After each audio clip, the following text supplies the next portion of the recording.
in our plan. But the description of the work is precise. It's trench for 36-inch storm drain. There's absolutely nothing in there about doing the riprap that was required for the outlet.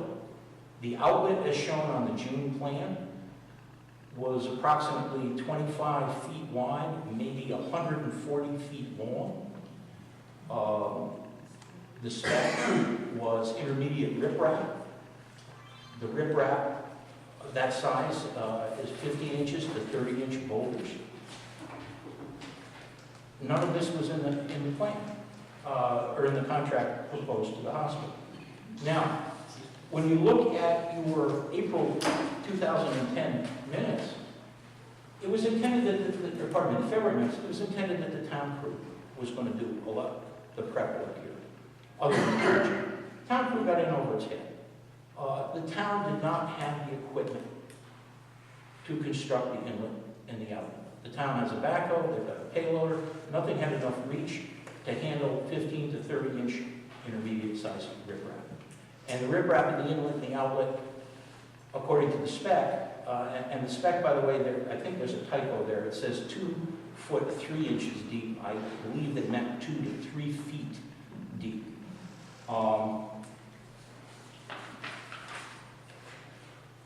One of the town employees was injured in the course of starting the work.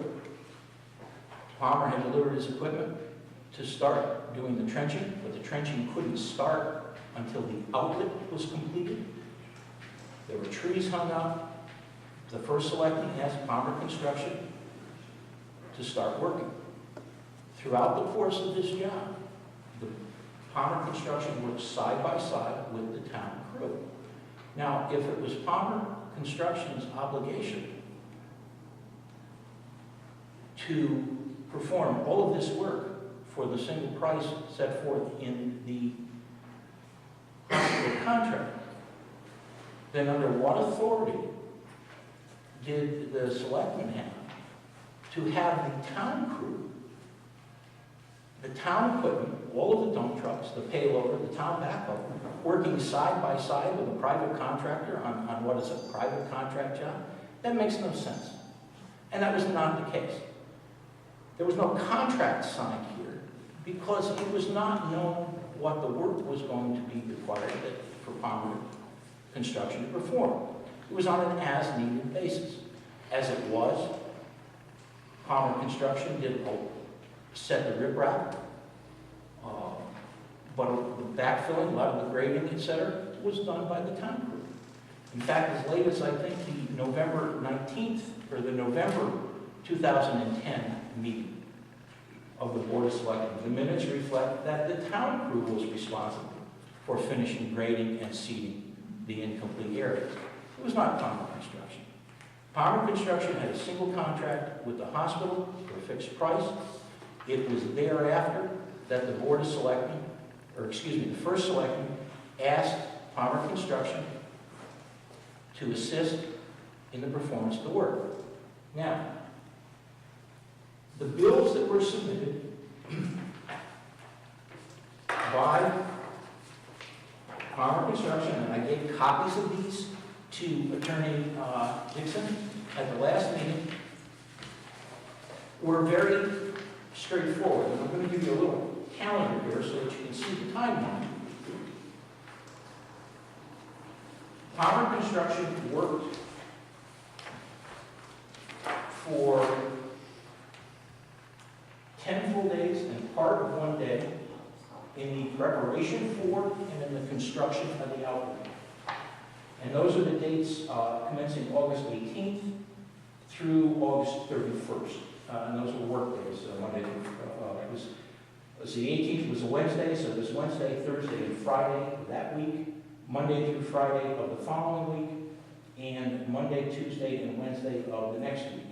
Then at that point in time, the billing for the town stopped. And Palmer Construction commenced working on the trenching, which was the hospital contract. Now, in the course of doing that trenching, they also discovered that there were some sewer laterals of the adjoining houses that were not included in any of the plans. because the location of those laterals was not known.